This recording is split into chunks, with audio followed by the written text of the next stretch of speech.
In April 1994, the world watched as a nation tore itself apart in just 100 days.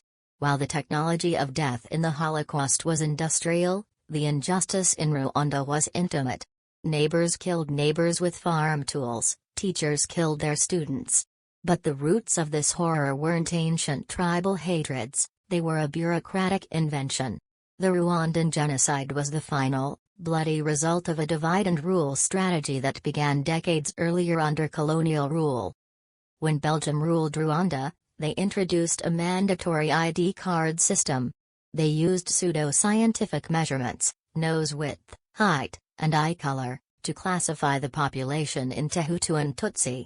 They gave the Tutsi minority better jobs and education, creating a deep-seated resentment within the Hutu majority. By the time independence arrived, the injustice of the ID card had become a ticking time bomb. The genocide wasn't just a spontaneous outburst, it was the execution of a list created and maintained by the state. The injustice was fueled by the airwaves. Radio Television Libre de Mille Collines, RTLM, broadcasted non-stop hate speech, referring to Tutsis as cockroaches and snakes.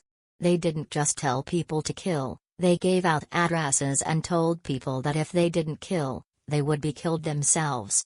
It remains the most chilling example of how freedom of speech can be twisted into a direct tool for mass murder, creating a psychological environment where genocide felt like a civic duty. Perhaps the greatest global injustice was the bystander effect. General Romeo Dallaire, the commander of the small UN peacekeeping force, UNAMIR, sent an urgent cable to New York months before the killing started, warning of a planned massacre. He was told to stay neutral. Even as the killing began, the UN pulled most of its troops out.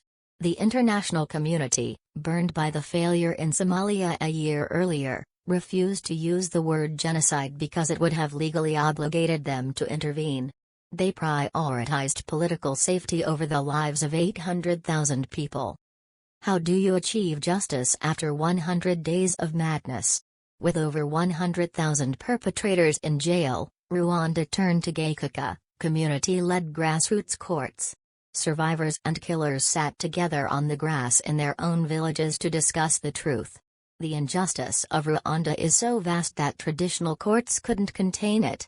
While these courts helped the nation move forward, the scars remain in every village, a reminder of what happens when the world decides that a specific group of people is simply not worth the cost of a rescue.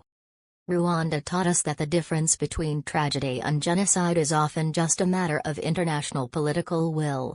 To remember Rwanda is to acknowledge that silence in the face of evil is not neutrality, it is an endorsement.